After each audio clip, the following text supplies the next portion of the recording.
Olá, meus amigos, mais uma vez nos reunimos para o nosso estudo em grupo. Estamos estudando ação e reação e hoje teremos o capítulo 13º, débito estacionário. Nós vimos débito agravado, agora débito estacionário. Prosseguimos administrando fraterno auxílio ao lar de Marina, incluindo a assistência ao companheiro que o nosocômio ainda acolhia, encontrando excelentes oportunidades de estudo e observação. Conclusões e apontamentos felicitavam-nos a cada passo. Tarefas e excursões cobriam-se de êxito desejável, quando certa noite, no parlatório, foi Silas procurado por um companheiro aflito, que avisou atencioso. Assistente, nossa irmã Poliana parece vergar, em definitivo, ao peso da imensa prova. Revoltada? Indagou nosso amigo com inflexão de paciência e bondade. Não, aclarou o interpelado. Nossa irmã está enferma e o equilíbrio orgânico declina de hora a hora. Apesar disso, vem lutando heroicamente para conservar-se ao pé do filho infeliz. Silas refletiu por momentos rápidos e falou resoluto. É imperioso agir sem demora. E qual acontecer em circunstâncias anteriores, utilizamos a volitação para lograr mais tempo. Há breves minutos, achávamos-nos em paisagem rural, pobre e triste. Num casebre, totalmente exposto à ventania noturna, infortunada mulher jazia enrolada em farrapos, numa esteira de palha ao rés do solo, e a poucos metros, mísero anão paralítico exibia o semblante alvar. Reconhecia-se-lhe de pronto a idiotia completa, sob a vigilância da enferma desditosa que o fitava entre a aflição e o desencanto. Abarcando-os com o olhar, nosso condutor informou solícito. Temos aqui nossa irmã Poliana e Sabino, o filho desventurado que o poder celeste lhe confiou. Espiritualmente são ambos tutelados da mansão, em pedregoso caminho de reajuste. Entretanto, o generoso amigo parecia mais interessado na assistência prática que na obra informativa.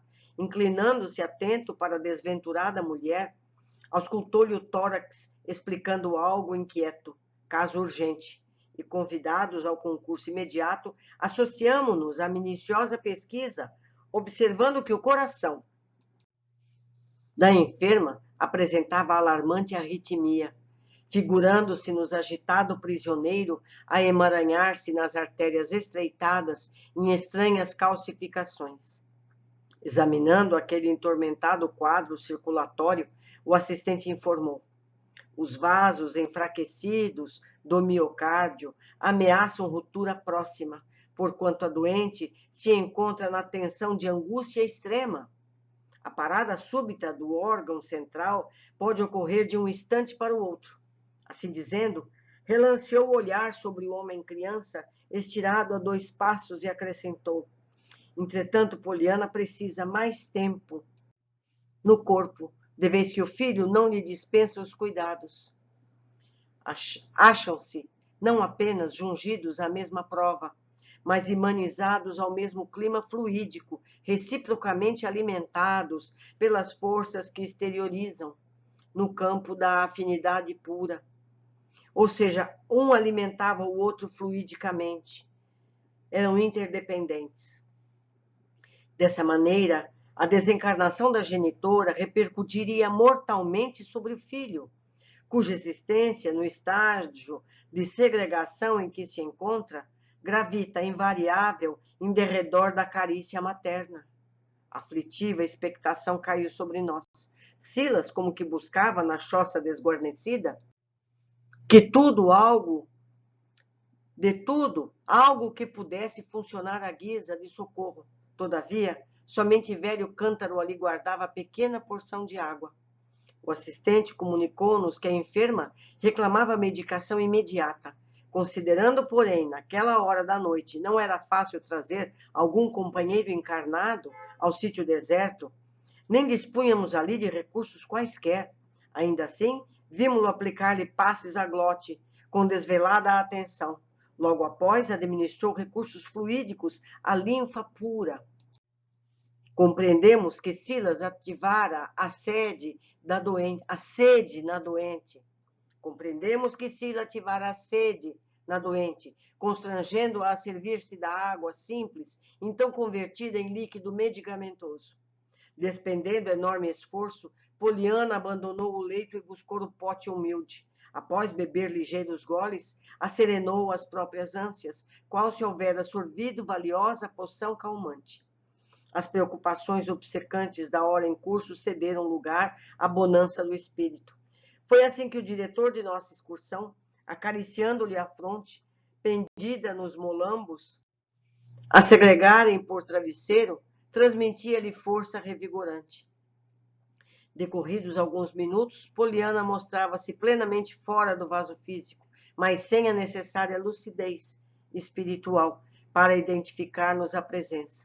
Contudo, subordinada ao comando magnético de Silas, ergueu-se automaticamente, enlaçada por ele, e seguidos ambos por nós, demandamos bosque vizinho. Longe de perceber-se sob assistência carinhosa de que era objeto, a enferma ausente do corpo de carne, como num sonho consolador, foi convenientemente acomodada por Silas no tapete de relva macia, sentindo-se calma, Fim dessa operação, o assistente convocou-nos à prece e, levantando o olhar para o firmamento faiscante de estrelas, rogou compungidamente: Pai de infinita bondade, tu que dás provimento às necessidades do verme aparentemente esquecido no ventre do solo, que vestes a flor anônima perfumando a contextura, muitas vezes sobre a lama do charco, desce compassível olhar sobre nós, que te tresmalhamos à distância de teu amor. Em particular, Pai justo, compadece-te de nossa Poliana vencida. Ela não é mais, Senhor, a mulher sequiosa de aventura e de ouro, disposta a lançar lodo e treva no caminho dos semelhantes, mas sim pobre mulher fatigada, reclamando novas forças para a renúncia. Não é mais a moça vaidosa que tripudiava dos tormentos do próximo, mas triste mendiga, anulada para o trabalho, que soluça de porta em porta, esmolando o pão com que deve sustentar o torturado filho que sua dor e nutrir a própria vida. O Pai, não a deixes perder agora a bênção do corpo na senda redentora onde se arrasta. Acrescenta-lhe os recursos para que não interrompa a experiência sublime em que se coloca, em que se localiza. Tu que me destes pelo Cristo, tu que nos deste pelo Cristo, a divina revelação do sofrimento, como sendo o roteiro de nossa recondução para os teus braços, ajuda a refazer as energias aniquiladas, a fim de que não pereça antes de encontrar a nova luz que lhe aguarda o coração para a subida à glória eterna. A voz de Silas, tocada de profunda fé, arrebatava-nos ao pranto insofreável. Azulíneas cintilações limbavam-lhe a cabeça, e como resposta do alto, ali, na selvagem floração do bosque ermo, vimos ao longe 5 flamas, em pontos diferentes do espaço, que se aproximavam de nós celeremente. Renteando conosco, transfiguraram-se em companheiros que nos saudaram regozijantes. Em rápidos minutos, energias imponderáveis da natureza, associadas aos fluidos e plantas medicinais, foram trazidas à nossa enferma, que as inalava a longos sorvos. E em tempos breves, vimos Poliana surpreendentemente refeita, pronta a retomar o envoltório para a necessária restauração. Ricos da terra, pensei com lágrimas, onde o poder das vossas arcas abarrotadas de ouro ante a simples fulguração de uma prece? Onde a grandeza de vossos palácios, recheados de faustos e pedraria, confrontada com um simples minuto de reverência da alma, em comunhão com a paternidade de Deus na majestade do céu? Incapaz de raciocinar por si, quanto à metamorfose experimentada por forças das inibições que sofria na provação temporária, a doente não conseguia ver-nos, mas sorria, venturosa, sentindo-se mais robusta e mais ágil. Novamente amparada, regressou ao tugúrio infecto e auxiliamo-la a retomar a cápsula física, Enquanto descerrava os olhos, reconfortada, Silas esclareceu. As melhores adquiridas pela organização perispirítica serão apressadamente assimiladas pelas células do equipamento fisiológico. E acentuou. Sabem os médicos terrenos que o sono é um dos ministros mais eficientes da cura.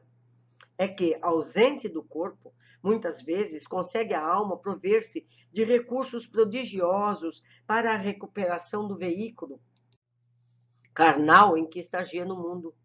Após a elucidação, afagou os cabelos grisalhos da pobre doente e prometeu-lhe em voz alta: descanse, quando o dia surgir, nossos companheiros trarão até aqui o socorro da caridade fraternal. Valendo-se de algum samaritano das redondezas, permitirá o Senhor que você continue. Em seguida, convidou-nos a observar o campo orgânico de Sabino. Por fora, sim, era ele dolorosa máscara de anormalidade e aberração. Mirrado, nada medindo além de 90 centímetros e apresentando grande cabeça, aquele corpo disforme, transandando odores fétidos, inspirava compaixão e repugnância. A fisionomia denotava a configuração macacoide, exibindo, porém, no sorriso inconsciente e nos olhos semilúcidos, a expressão de um palhaço triste. Recomendou-nos o assistente auscultar-lhe o corpo íntimo, e, em razão disso, findos alguns minutos de reflexão, assimilei-lhe a faixa mental, observando-lhe as singulares reminiscências. Demonstrando viver essencialmente distante da realidade, a memória de Sabino mergulhava toda em quadros estranhos, corporificados ante a nossa visão espiritual. Os pensamentos deles tomavam consistência, compelindo-nos a enxergá-lo qual se sentia em verdade. Vimos-lo em trajes de palaciano bem posto, influenciando pessoas categorizadas para a consumação de crimes ocultos, a culminarem sempre na flagelação do povo. Viúvas e órfãos, trabalhadores humildes e escravos misérrimos desfilavam nas telas de suas complicadas recordações. Palacetes aristocráticos, mesas opíparas, constavam por detalhes faustosos das lembranças que lhe povoavam o espírito. E ao seu lado, sempre a mesma mulher, cujo porte soberbo revelava Poliana, aquela mesma Poliana que jazia inerme na esteira de palha.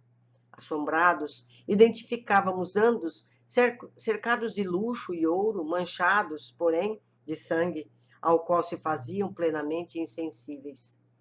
Reconhecíamos sem dificuldade que mantinham consigo escusos compromissos, um com o outro, no terreno da crueldade.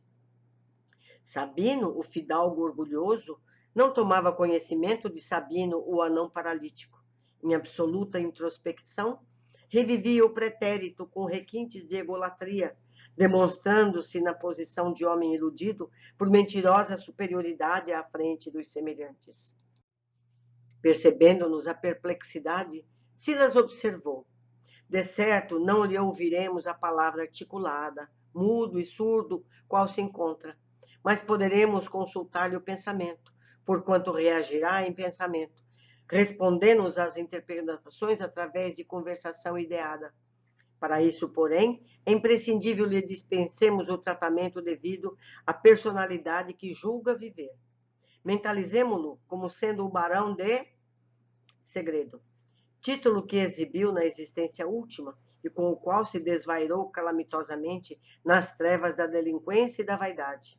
Observando as manchas rubras nos quadros vivos, das vivas reminiscências em que se enclausurava, perguntei com gravidade natural que a experiência exigia: barão, por que tanto sangue em seu caminho?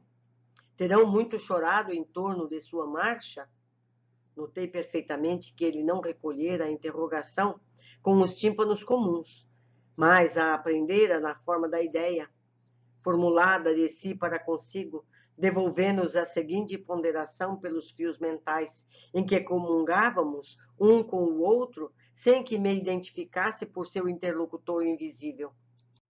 Sangue e lágrimas, sim, precisei de grande dose de semelhante material em meus empreendimentos.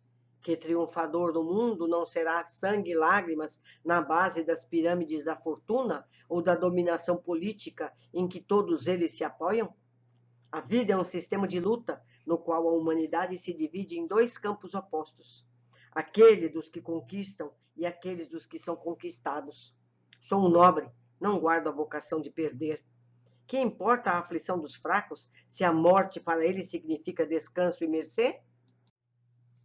Desliguei-me do foco mental em que se exprimiam os pensamentos, e depois de alguns instantes, dos quais se consagrava Hilário ao mesmo exame que me tomava a atenção, o assistente esclareceu. Segundo é fácil de concluir, ante a perquisição da ciência terrestre vulgar, Sabino será o idiota paralítico surdo e mudo de nascença. Para nós, no entanto, é um prisioneiro ainda perigoso, engaiolado aos ossos do ofício, de cuja tessitura, por agora, não tem qualquer noção. Tal o egoísmo que ainda lhe turva a alma em processo incontrolável. Hipertrofia. A sede da posse inóbil e o orgulho virulento perverteram-lhe a vida íntima, fixando-o em pavoroso labirinto de sinistros enganos, que resultam para ele em completa alienação mental, no tempo, de vez que o relógio avança na contagem dos dias. Enquanto se mantém parado nas reminiscências em que se supõe dominador na terra, vivendo o pesadelo criado por si próprio, diante dos problemas que o estudo suscitava, indagou Hilário surpreso. Mas onde a vantagem de semelhantes padecimentos? Silas esboçou leve expressão de tristeza e considerou. Temos sob nossa atenção um lamentável débito congelado. Nosso pobre companheiro, deploravelmente tombado, praticou numerosos delitos na terra. E no plano espiritual, e há mais de 1000 anos, vem sucumbindo vaidoso e desprevenido às garras de criminalidade. De existência a existência, não soube senão consumir os recursos do campo físico, tumultuando as paisagens sociais em que o Senhor lhe concedeu viver. Calamidades diversas, como sejam homicídios, rebeliões, extorsões, calúnias, falências, suicídios, abortos, obsessões, foram por ele provocados. Desde muitos séculos, porquanto nada viu à frente dos olhos senão o seu egoísmo a saciar. Entre o berço e o túmulo é o desatino incessante, e do túmulo para o berço é a maldade fria e inconsequente, apesar das intercessões de amigos abnegados que o amparam em novas tentativas de regeneração e levantamento, quase sempre inspirado nos pontos de vista de Poliana, que lhe vem sendo a companheira de múltiplas jornadas, cristalizou-se como infeliz empresário do crime, agigantando-se de tal e tal modo o desequilíbrio da existência última, terminada no suicídio indireto, através do mergulho, deliberado na viciação, que não houve outro remédio para ele, senão o insulamento absoluto na carne, ao nevoeiro da romagem presente, na qual o identificamos, assim como fera enjaulada na armadura de células aviltantes, sob a custódia da mulher que o ajudou nas quedas sucessivas, erigida agora à posição de enfermeira maternal no seu longo infortúnio. Poliana, a companheira fútil e transviada do bem, que habitualmente escolheu para si a condição de boneca do prazer delituoso, acordou além túmulo para as realidades da vida, antes dele. Despertou e sofreu muito, aceitando a tarefa de auxiliá-lo na recuperação em que, por certo, despenderão muito tempo ainda. No campo perispiritual do anão, ensimesmado, observamos através de sua aura verde trevosa que todas as energias dos seus fulcros vibratórios refluíam sobre os pontos de origem, dando-nos a impressão de que Sabino estava novelado inteiramente em si mesmo, a maneira de lagarta ilhada no casulo, dela própria nascido. As perguntas que não nos foi possível sopitar, respondeu Silas com presteza. Nosso amigo, até que se amadureça em espírito para a renovação necessária, guarda a mente trabalhando em circuito fechado, isto é, pensa constantemente para si mesmo, incapaz da permuta de vibrações com os semelhantes, exceção feita por Poliana, de quem se fez satélite mudo e expectante, como parasita em fronde seivosa. Sabino é um problema de débito estacionário, porque jaz em processo de hibernação espiritual, compulsoriamente enquistado no próprio íntimo, a benefício da comunidade de espíritos desencarnados e encarnados. Porquanto tão expressivos se lhes destacam os gravames de ordem material e moral que a sua presença consciente na Terra ou no espaço provocaria perturbações e tumultos de consciências imprevisíveis. Quer dizer, ele fica preso nesse corpo para ele não prejudicar mais pessoas. Porque se ele estivesse lá no um dos umbrais que a gente conhece, lá ele estaria aprontando situações de dor para os outros. Então, a espiritualidade o encapsula num corpo deficiente para que ele não possa prejudicar mais ninguém. Interessante. Desfruta desse modo uma pausa na luta, como ensaio de esquecimento, a fim de que possa, de futuro, encarar o montante dos compromissos em que se enleia, promovendo-lhe solução digna nos séculos próximos, a golpes de férrea vontade na renunciação de si mesmo. Mas, indagou Hilário inquieto, não disporia a espiritualidade superior de elementos para encarcerá-lo à distância da carne? Sim, confirmou Silas, isso não é impossível. Entretanto, se temos enxovias pungentes para a expiação dos crimes que entenebrecem a mente humana, muitas delas a se expressarem por vales de miséria e de horror, é preciso considerar que os delinquentes aí segregados atraem-se uns aos outros, contagiando-se mutuamente das chagas morais de que são portadores, gerando o inferno em que se passam transitoriamente a viver. Por outro lado, contamos com muitas instituições funcionando à semelhança de estufas, nas quais criaturas desencarnadas dormem pacificamente largos sonos, mergulhadas nos pesadelos que merecem, até certo ponto, depois de efetuada a travessia do sepulcro. Em Sabino, contudo, encontramos um caso excepcional de rebeldia e delinquência sistemáticas, em cujas sombras, um dia, sentiu baquearem-se-lhe as forças. O remorso feriu-lhe o coração, com a bala mortífera assalta o tigre solto. A prece figurou-lhe a consciência, e antes que a sua nova atitude provocasse reações e venditas soezes entre os que lhe seguiam os passos na rota perversa, recolheram-no à mansão, onde foi naturalmente magnetizado, caindo em hipnose de longo curso, sendo recebido mais tarde pelo carinho de Poliana, então segregada em campo de regeneração pelo sacrifício. Ou seja, ele seria, entre aspas, estraçalhado quando ele sentiu esse remorso, porque ele estava em volta de outros tantos semelhantes a ele. Então, essa, entre aspas, prisão é proteção para ele ao mesmo tempo. Interessante. Vou continuar. Sendo recebido mais tarde pelo carinho de Poliana, então segregada em campo de regeneração pelo sacrifício. Como vemos, tamanhas são as ligações de nosso companheiro nos planos infernais, que por mercê de Jesus foi ele ocultado provisoriamente neste corpo monstruoso, em que se faz não apenas incomunicável, mas também de algum modo irreconhecível em favor dele próprio.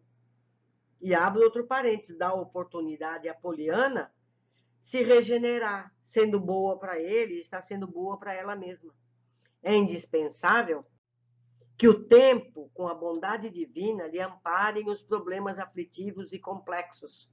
E fitando-nos serenamente, ajuntou. Compreenderam? Sim, havíamos entendido. A experiência dos nossos olhos era dura, mas lógica, terrível, mas justa.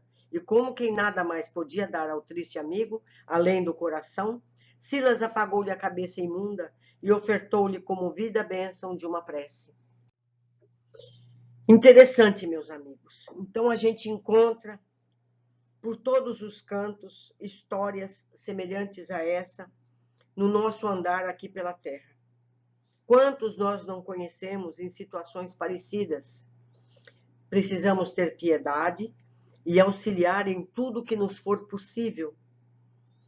Porque muitos de nós, muitos dos nossos, hoje, ontem, amanhã, no passado remoto, viveram fatos semelhantes.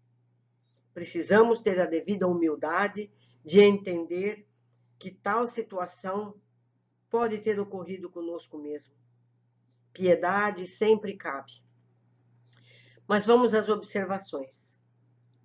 Vejamos aqui algo valioso. Por mais dramáticas que sejam as condições dos encarnados em provas expiatórias, nascendo com dramas físicos, morais, financeiros, com finalidades regeneradoras, a providência não falta nos momentos de dificuldade para os que são sinceros em seus propósitos de superação no passado. Vemos o caso de Sabino, em condições lamentáveis por conta dos mais variados crimes praticados. A situação em que se encontra é uma das possíveis para o caso dele.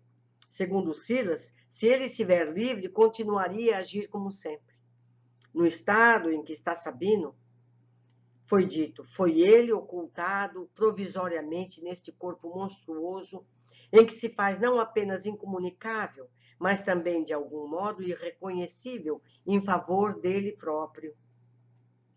Não pode provocar novos danos e não pode ser encontrado pelos que desejariam vingar-se ou mais, usar dele para magoar ainda outros. É um caso muito delicado. Então, a nossa piedade cabe bem. Deixo aqui meu e-mail, as formas de fazer contato, para que vocês possam me ajudar na análise dessa e de outras tantas situações. Um abraço e até o nosso próximo capítulo.